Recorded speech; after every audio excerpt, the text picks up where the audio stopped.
Guys welcome to DS7 course. और आज की वीडियो में बात करने वाले हैं लॉन्गेस्ट कॉमन सबसीक्वेंस के बारे में। ये प्रॉब्लम हमने ऑलरेडी देख ली थी लास्ट वीडियो के अंदर, तो जिन लोगों ने नहीं देखी थी वो आप उसको भी देख सकते हो। वैसे अगर आप नहीं देखोगे तो भी आपको कोई दिक्कत वाली बात नहीं है, ये वाला प्रॉब्लम आपको टेबुलर मेथड से समझ में आ जाएगा। पिछला वाला जो मेथड था वो था हमारा मेमोराइजेशन वाला, तो वो भी रिकमेंडेड है, वो भी आप जाके देख सकते हो। क्वेश्चन क्या समझते हैं?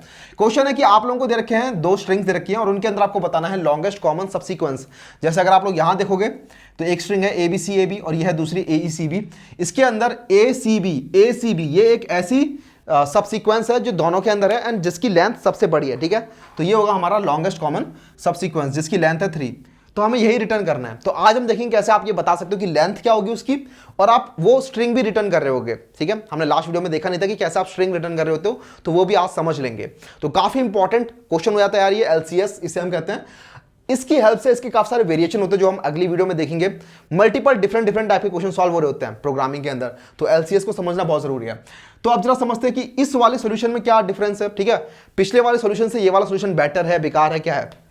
तो यहां पर होता क्या है, पिछले वाले सॉल्यूशन में आप रिकर्सिव कॉल कर रहे थे, राइट। रिकर्सिव कॉल करते हो तो रिकर्सिव ओवरहेड पड़ जाता है प्रोसेसर के ऊपर, तो वो थोड़ा स्लोअर होता है। यहां पर एक्चुअली फास्ट ऑपरेशन हो रहे हैं क्योंकि आप कोई रिकर्सिव कॉल नहीं कर रहे, आप नॉर्मल फॉर लूप चला रहे हो और इस डीपी वाले एरे को फिल कर रहे हो, 2D एरे को इसको फिल कर रहे हो। तो यहां पर कोई रिकर्सिव कॉल नहीं है, इसलिए फास्टर होता है। लेकिन कभी कभार होता क्या है कि उस वाले सॉल्यूशन में आपको याद होगा, मैंने बताया था लास्ट में कि एंड में हो सकता है कुछ कुछ जगह पर -1 ही फिल रहा हो, और अगर माइनस फिल है किसी किसी जगह पर तो इसका मतलब कि इन स्टेट्स के लिए आप लोगों ने सोल्यूशन डिफाइन नहीं किया, इन स्टेट्स के लिए आपने कॉल नहीं किया। ये सब समझना है तो मैं आपको रिकमेंड करूंगा आप लोग पिछली वीडियो भी देख लेना, उसके बाद आप लोगों को ये चीज क्लियर हो जाएगी। बाकी ये वाली वीडियो एकदम न्यू है, ठीक है। तो कुछ कुछ जगह पर -1 होता था, लेकिन यहां पर ऐसा नहीं होगा। यहां पर क्या होगा, सारी की सारी स्टेट्स फिल हो रही होंगी, इसलिए इसको हम कहते हैं बॉटम अप अप्रोच। जो पिछली वाली सॉल्यूशन था उसे हम कहते हैं टॉप डाउन अप्रोच। डिफरेंस क्या होता है, मतलब एनालॉजी क्या है, समझ कर सकते हैं। सपोज करो आप लोग एक ट्रिप प्लान कर रहे हो, गोवा जाना है। गोवा जाना है तो उसके लिए आपके पास कुछ स्टेप्स होंगे कि हमें एक टिकट बुक करनी है, टिकट बुक करने के बाद हमें एयरपोर्ट जाना है, एयरपोर्ट के बाद हमें फ्लाइट बोर्ड करनी है, उसके बाद हम गोवा पहुंच जाएंगे। ये ठीक है, ये कुछ स्टेप्स हैं। तो इसको दो तरीके से समझ सकते हो, गोवा ही जाना है लेकिन इसको दो तरीके से समझ सकते हो। पहला तरीका है टॉप डाउन, जो हमने लास्ट वीडियो में देखा था। टॉप डाउन मतलब कि गोवा जाना है तो उसके लिए मुझे एयरपोर्ट आना पड़ेगा, एयरपोर्ट आना है तो उसके लिए पहले मुझे टिकट बुक करनी पड़ेगी, टिकट बुक करना है तो उसके लिए मुझे प्लानिंग करनी पड़ेगी, राइट। इस तरीके से भी आप गोवा जा सकते हो। और दूसरी अप्रोच होगी बॉटम अप अप्रोच, मतलब अगर मुझे फाइनली गोवा जाना है तो सबसे पहले मुझे टिकट बुक करनी पड़ेगी, टिकट बुक करके मुझे एयरपोर्ट जाना पड़ेगा, एयरपोर्ट करके जाके मुझे बोर्ड करना है और उसके बाद आप पहुंच जाओगे गोवा। तो इस तरीके से आप लोगों की ये बॉटम अप्रोच होती है, और यहां पर हम बॉटम अप ही जा रहे होंगे। बेसिकली हम सारी की सारी स्टेट्स के लिए आंसर निकालेंगे और फिर फाइनल जो स्टेट होगी वो हमें आंसर लाके दे रही होगी कि ये वाला आंसर आपको निकालना है तो इसके लिए ये दोनों चाहिए होंगे, अगर ये निकालना है तो इसके लिए ये सारे स्टेट्स चाहिए होंगे, ये निकालना है तो इसके लिए ये वाली स्टेट्स चाहिए होंगी। तो दैट वे, ठीक है। तो अब जरा देखते हैं किस तरीके से काम करता है। तो यहां पर आप समझ सकते हो कि जितनी भी स्टेट्स हैं वो बता रही हैं कि उस स्टेट्स के अंदर जितने भी आपके रोज एंड कॉलम्स है उन सब स्ट्रिंग से सबसे बड़ी लेंथ का सबसीक्वेंस क्या बन रहा है, जो कि कॉमन है दोनों में, ठीक है। मैं आपको बताता हूं, जैसे अगर इस सेल पे आपने कुछ लिखा हुआ है, इस सेल पे अगर कोई नंबर लिखा हुआ है तो वो बताएगा कि अगर स्ट्रिंग होती AE और दूसरी स्ट्रिंग होती ABC तो इन दोनों में सबसे लंबा कॉमन सबसीक्वेंस क्या किस लेंथ का होता। सिमिलरली यहां पर अगर आप कुछ नंबर लिखते हो तो ये बताता कि अगर एक स्ट्रिंग होती AECB और दूसरी स्ट्रिंग होती AB तो इन दोनों के बीच में सबसे लंबा कॉमन सबसीक्वेंस की लेंथ क्या होती।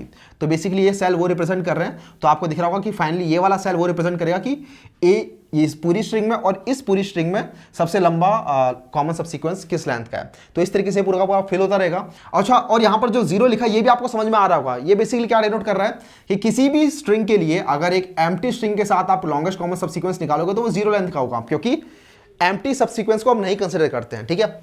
तो अगर स्ट्रिंग जैसे यहां पर 0 लिखा हुआ है तो इसका मतलब क्या है कि AE स्ट्रिंग और एम्प्टी स्ट्रिंग इन दोनों में जो लॉन्गेस्ट कॉमन सबसीक्वेंस है वो 0 लेंथ का है, ठीक है। सिमिलरली यहां पर भी अगर 0 लिखा हुआ तो इसका मतलब यह है कि ABC स्ट्रिंग और एम्प्टी स्ट्रिंग के बीच में लॉन्गेस्ट कॉमन सबसीक्वेंस 0 लेंथ का है।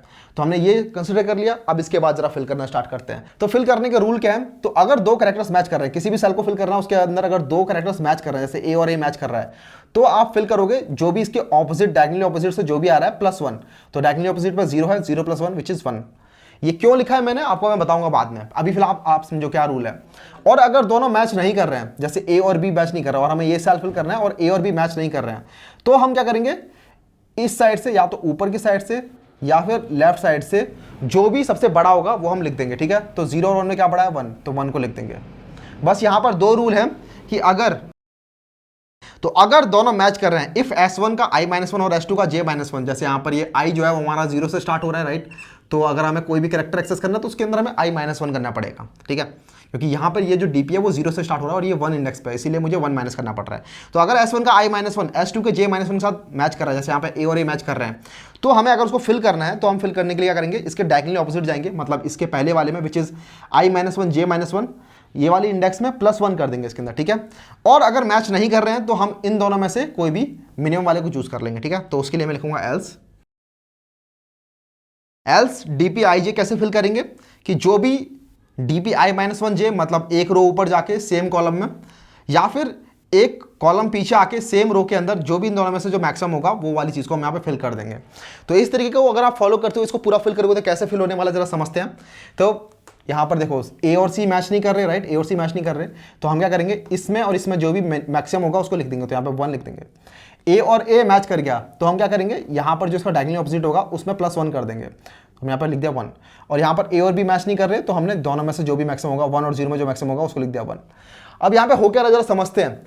आप देख रहे हो कि यहाँ पर अगर स्ट्रिंग होती हमारी ABCA और दूसरी स्ट्रिंग होती A, तो इस स्ट्रिंग के अंदर मैक्सिमम लेंथ का सबसीक्वेंस जो है वो सिर्फ 1 लेंथ का ही हो सकता है, राइट।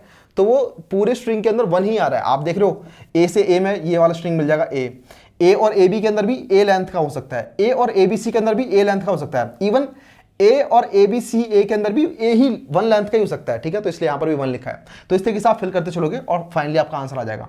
अगली रो में आते हैं, आप AE के साथ चेक करते हैं। तो E के साथ A को चेक करना है, राइट, क्योंकि इस सेल को फिल करना, तो E के साथ A को चेक करेंगे। दोनों मैच कर रहे हैं, नहीं मैच कर रहे, मैच नहीं करते हैं तो हम आते हैं एल्स में, और एक रो ऊपर जाके या फिर एक कॉलम पीछे आके दोनों में से जो भी मैक्सिमम है उसको लिख देंगे। तो 1 और 0 में क्या मैक्सिमम, 1, तो लिख देंगे 1।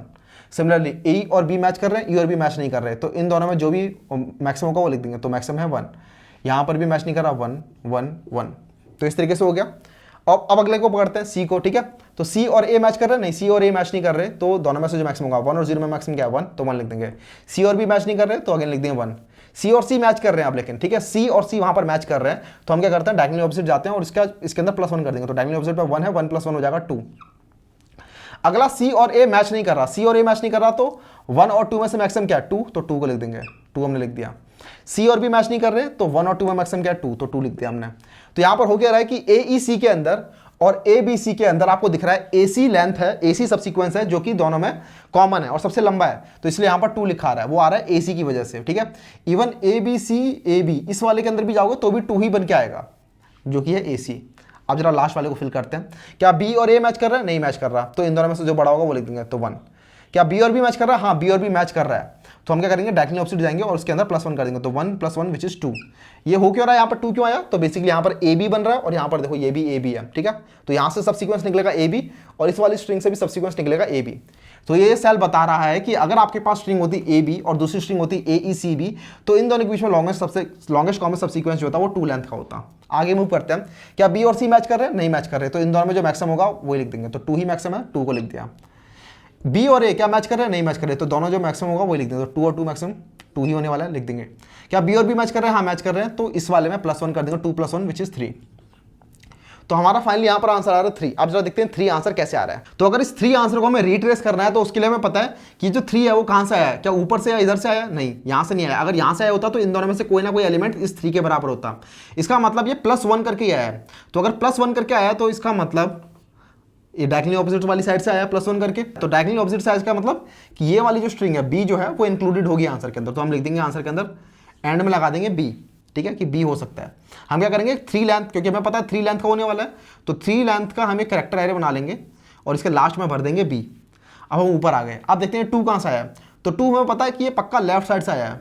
क्यों कह सकता हूँ मैं लेफ्ट साइड से आया, क्योंकि 2 इस लेफ्ट साइड के बराबर है, और अगर इसके बराबर है तो इसका मतलब ये ऑपोजिट डायगोनली ऑपोजिट से तो नहीं आया है, तो इसके बराबर है, तो इसका मतलब ये इंक्लूड नहीं करेंगे हम। तो बेसिकली इंक्लूड तभी करना है इस वाले कैरेक्टर को जब हम डायगोनली ऑपोजिट जा रहे हो। तो यहाँ पर ये 3 से 2 पे गए तो हमने B को इंक्लूड किया, लेकिन 2 से जब 2 इधर आए तो हमने इंक्लूड नहीं किया। अब देखते हैं 2 कहाँ से आ रहा होगा। तो ऑब्वियसली इन दोनों साइड से तो नहीं आ सकता, क्योंकि ये दोनों छोटे हैं, इससे 1 है, तो इसका मतलब ये डायगोनली ऑपोजिट यहाँ से आ रहा होगा। तो अगर डायगोनली ऑपोजिट से आ रहा है तो इसका मतलब इस वाली चीज़ को भी इंक्लूड करना चाहिए, C को भी। तो C भी इंक्लूड हो जाएगा हमारे आंसर के अंदर। अब हम देखते हैं 1 कहाँ से आ रहा है। तो 1 यहाँ पे से कहीं से भी आ सकता है, राइट। 1 1 दोनों 1 है तो 1 कहीं से भी आ सकता है, तो इसका मतलब ये वाला 1 इंक्लूड नहीं हुआ होगा। तो ऐसा करता हम लेफ्ट साइड चले आते हैं। ऑलराइट, अब देखते हैं 1 कहाँ से आ रहा है। तो हमें पता है ये 1 जो है वो ऊपर से आ रहा होगा, राइट। ये ऊपर से आ रहा होगा 1, क्योंकि ये 1 इसके बराबर है। तो हम यहाँ से ऐसे करते हैं, ऊपर चले आते हैं।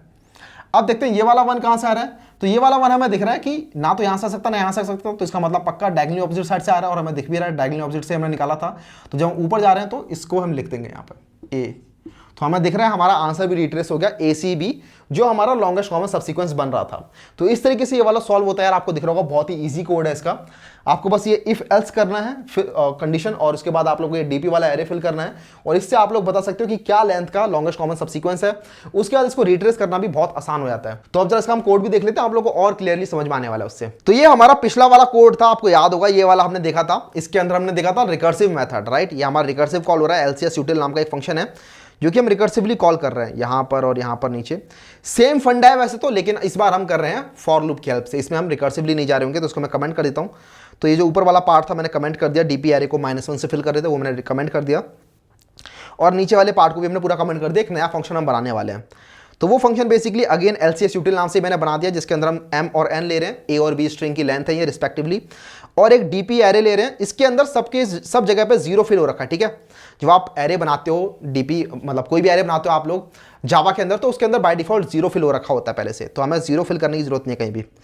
और उसके बाद हम फॉर लूप चलाएंगे। हमारा फॉर लूप जो पहला होगा वो सारी रोज में जाने वाला है, और एक एक करके हर एक कॉलम में जाने वाले हैं। तो इस तरीके से हम इटरेट कर होंगे। ये तो इटरेट करने का बहुत सिंपल तरीका है, आप लोगों को दिख रहा होगा। I और J नाम के 2 वेरिएबल बनाए हैं, और सिंपल हम यहाँ पर फॉर लूप लगा के इटरेट कर रहे हैं। अब हम चेक करेंगे, हर सेल को हमें फिल कर रहे हैं DPIJ को, तो हम चेक करेंगे कि क्या अगर कैरेक्टर I-1 J-1 वाले कैरेक्टर के बराबर है। सेम यही इफ एल्स वाली कंडीशन मैंने यहाँ पर कॉपी पेस्ट कर दिया है कि अगर ये दोनों बराबर हैं तब हम फिल करेंगे DPIJ को इस तरीके से। तो हम फिल करेंगे DPIJ को DPI-1 J-1 +1 करके। अगर बराबर नहीं है, एल्स हो रहा है, तो उस केस में ऊपर से या फिर लेफ्ट साइड से जो भी मैक्सिमम आने वाला है उसको हम डाल देंगे DPIJ के अंदर, ठीक है। तो ये वाला तो हो गया आप लोगों का ऊपर से I-1, एक रो में हम ऊपर चले गए, और ये वाला हो गया आपका लेफ्ट साइड से J-1, एक पीछे की साइड आ गए। इन दोनों में से जो भी आपका मैक्सिमम होगा वो हम प्रिंट कर देंगे, मतलब DPIJ के अंदर डाल देंगे उसे। और ऐसा करते करते हम फाइनली पूरा का पूरा फिल कर देंगे, और ये वाला जो सेल है ये हम रिटर्न करेंगे, क्योंकि यही हमारा आंसर रहने वाला है। तो ये हमें मिल जाएगा DPMN करके, ठीक है, क्योंकि mth रो और nth कॉलम, ये m+1 और n+1 साइज का हमें बनाना है, ठीक है। m+1 और n+1 साइज का हमें बनाना है, और उसके बाद जो लास्ट जो सेल होगा, कॉर्नर सेल होगा, वो हमारा आंसर होगा। तो ये हम रिटर्न कर देंगे, और इस चीज़ को हम यहाँ पर कॉल करा लेते हैं, रिटर्न LCS util, और इसके अंदर हम चीज़ें पास कर देते हैं M N A B, और साथ में ये DP वाला एरे। इसको रन करते हैं, और ये वाला चल जाना चाहिए। तो यहाँ पर ये चल गया, इसको सबमिट भी कर लेते हैं, और ये कोड हमारा यहाँ पर ठीक से एग्जीक्यूट हो रहा है, ठीक है। तो इसी के साथ आप लोगों को समझ में आ गया किस तरीके से हमारा LCS काम करता है। अब अगली वीडियो में देखेंगे LCS के कुछ वेरिएशन, लॉन्गेस्ट कॉमन सबसीक्वेंस की हेल्प से आप लोग कैसे डिफरेंट टाइप के क्वेश्चन सॉल्व कर पाते हो, वो हम देखेंगे नेक्स्ट वीडियो में। इस वीडियो में इतना ही था। अगर पसंद आई तो जरूर लाइक कर देना, चैनल को सब्सक्राइब। मैं हम लोग नेक्स्ट वीडियो में चलते हैं, बाय बाय।